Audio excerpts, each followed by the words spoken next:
Ever feel like, I don't know, the future's kind of like breathing down your neck? I'd say that's a fairly accurate description of, well, existence in 2024, right? Right. What's got you feeling that way specifically? Well, today, it's all about product management, which everyone's saying is like the road to the future. But get this, even AIs want in on the action. Okay, color me intrigued. You gonna tell me Siri's got a side hustle designing apps now? Pretty much. We are diving into a podcast called PM 101 Explore Product Management. But here's the kicker. The hosts. They're AI personalities. Rick and Summer, actually. Hold on, like actual artificial intelligence, teaching actual humans the ins and outs of product management. And it's wild, right? Like, imagine getting career advice from the same tech that powers your smart toaster. See, now you're just making me hungry. But okay, on a serious note, this is way more than just a gimmick. It actually speaks to a fundamental shift in how we learn. AI, in theory, can personalize education in a way humans just can't. Think about it. A program that adapts to your pace, your style, feeds you exactly what you need to know when you need to know it. That's powerful. It's like having a personal, hyper-intelligent tutor available 24/7.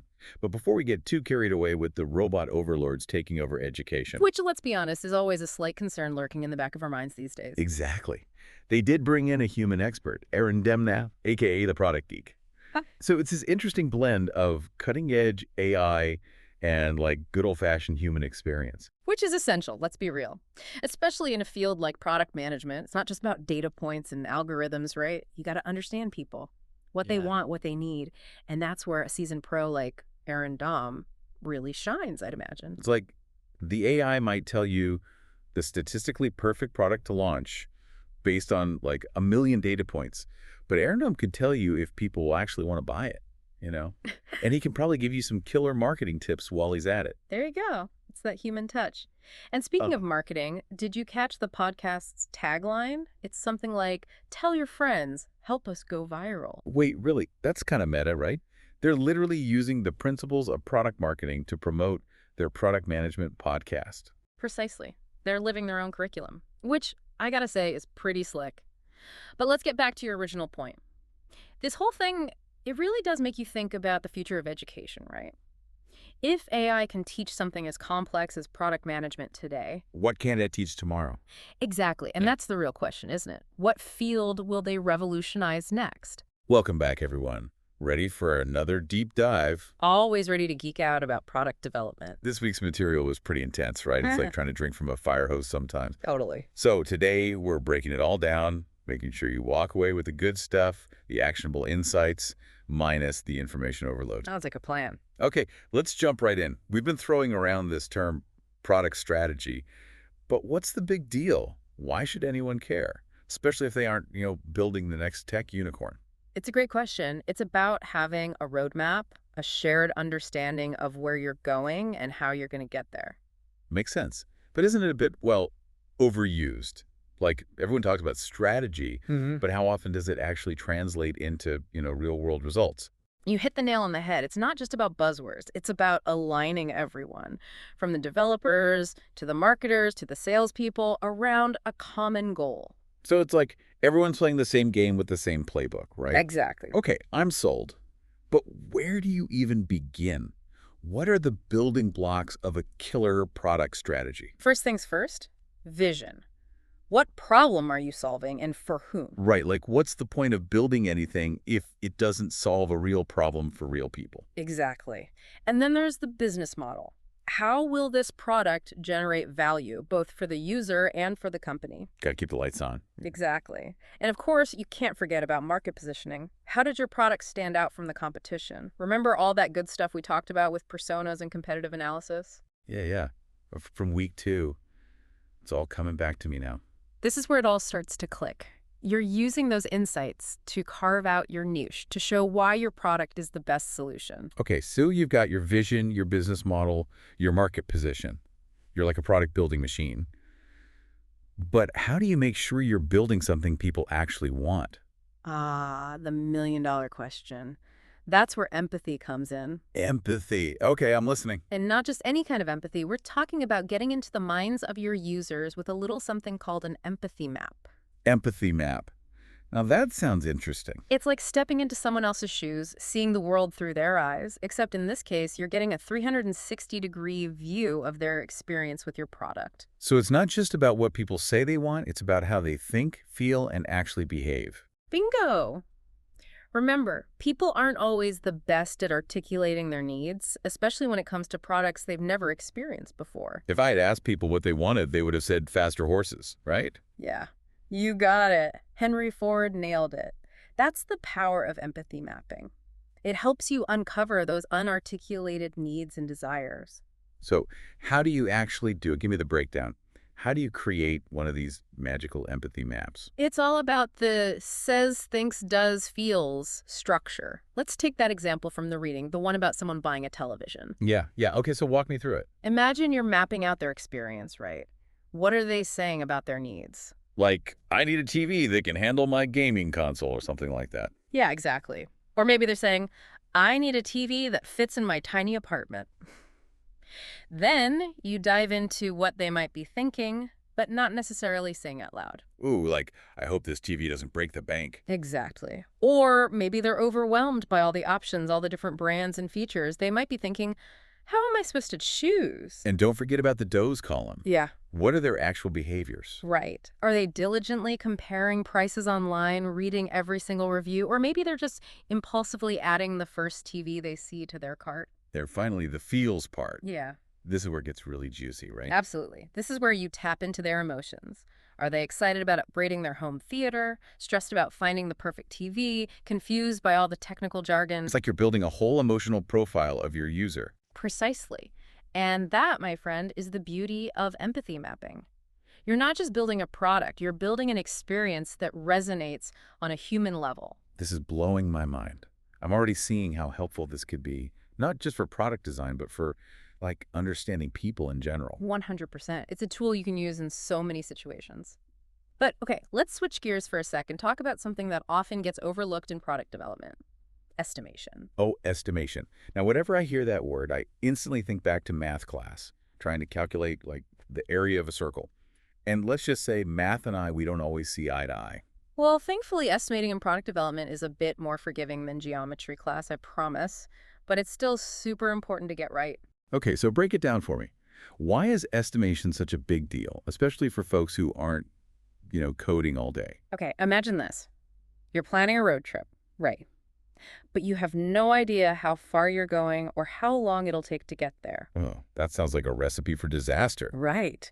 You might end up packing way too much food for a short little drive, or even worse, running out of gas in the middle of nowhere because you totally misjudged the distance.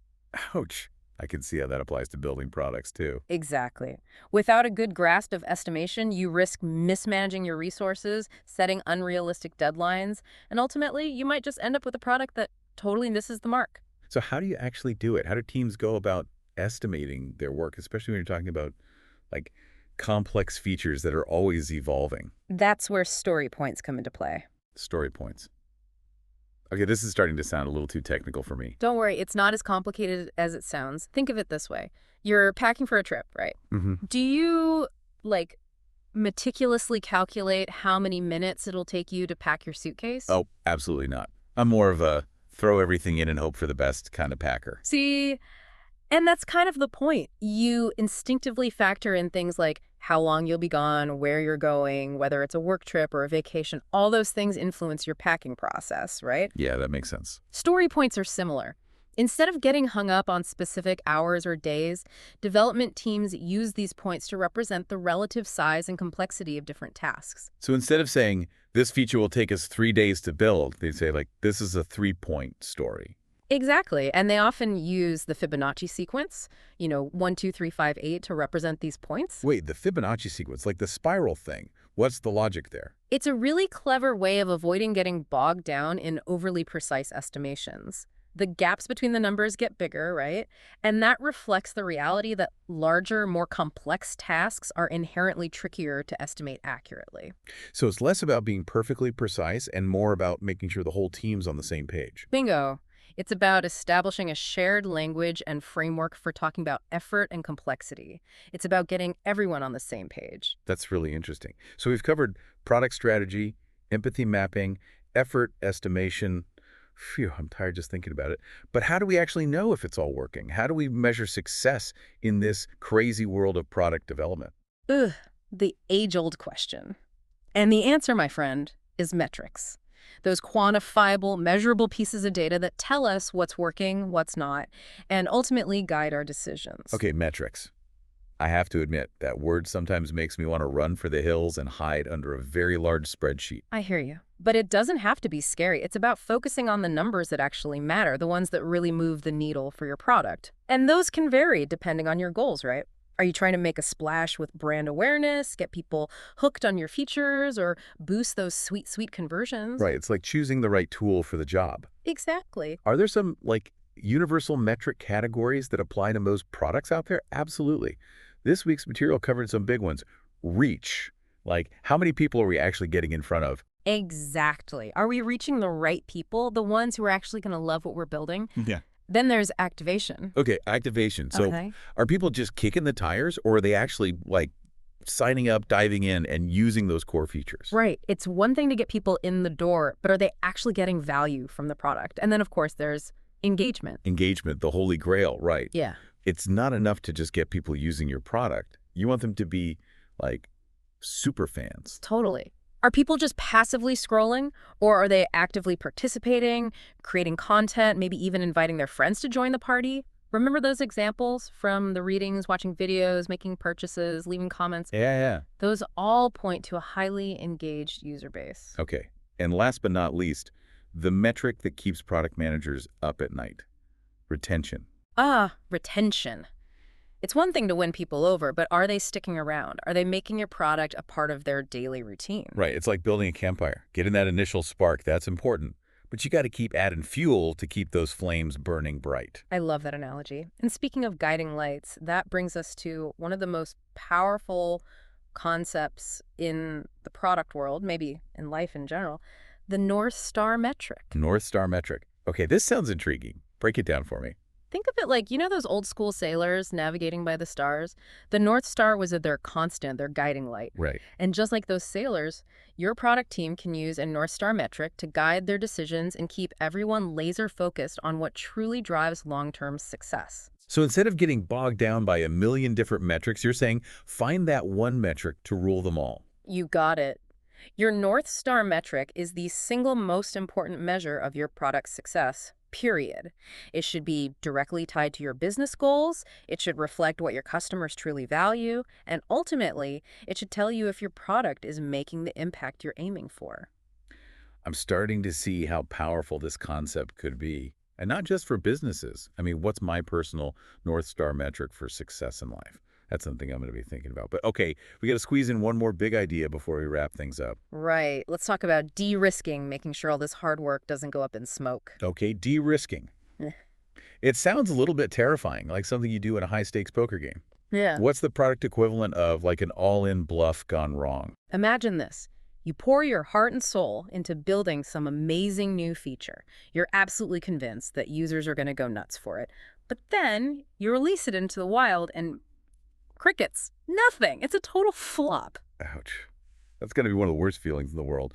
So how do you prevent those product development disasters? That's where de-risking comes in. Exactly. De-risking is all about minimizing those risks by validating your assumptions early and often. So instead of going all in on a hunch, you're testing the waters first. Precisely. And one of the most powerful ways to de-risk is by building an MVP. MVP. A minimum viable product. It's about creating a bare bones version of your product with just enough features to attract those early adopters, get some feedback, and see if you're on the right track. Okay. So it's like dipping your toes in the pool before doing a cannonball. Exactly. By testing your assumptions early and often, you avoid those costly mistakes. I'm getting so many great takeaways from this deep dive. We covered so much ground product strategy, empathy mapping, effort estimation, those all-important metrics. And we can't forget about the power of de-risking, making sure we're not just building products, but building them right. Beautifully said. Big thanks to you for dropping so much knowledge. This has been incredible. And to everyone listening, thank you for joining us for another deep dive. Keep those product ideas flowing, and we'll catch you next time.